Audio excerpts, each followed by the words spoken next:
Hi everyone, welcome back to Evolve, your weekly mind-body yoga video. I'm Ashley Turner, yoga instructor and mind-body psychotherapist. This week we're talking about overcoming self-sabotage.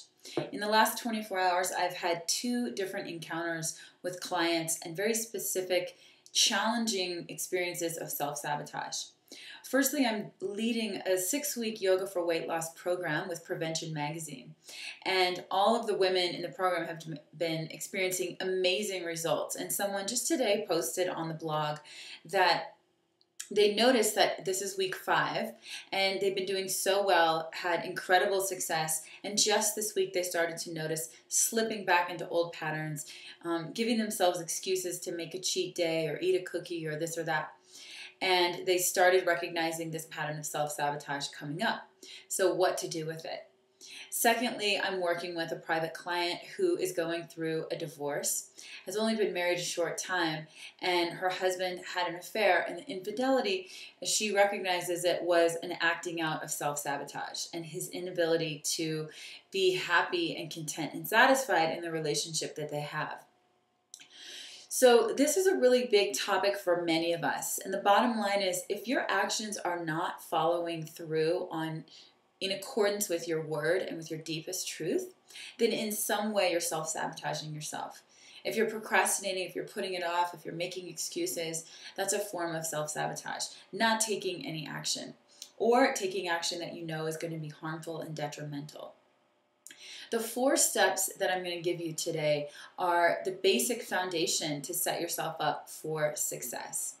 The first one is look back in your own life. Take a really honest, raw inventory of your life and notice, are there any major wounds, traumas, experiences in the negative that you're tending to identify yourself with, that you're still creating a story around?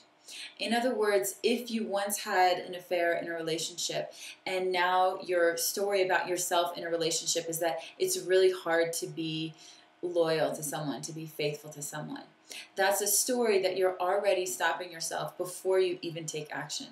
So we're training our unconscious into self-fulfilling prophecies, negative self-fulfilling prophecies. So look back and notice if there are any situations that you're still holding on to that you can let go of.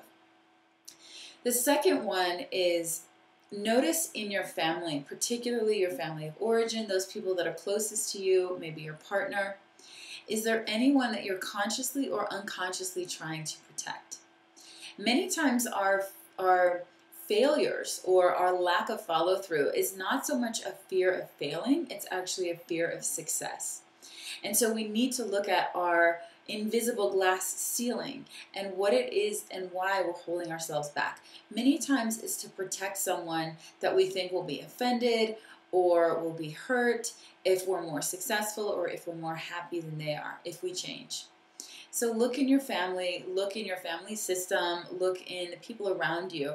Is there anyone that you're holding yourself back for?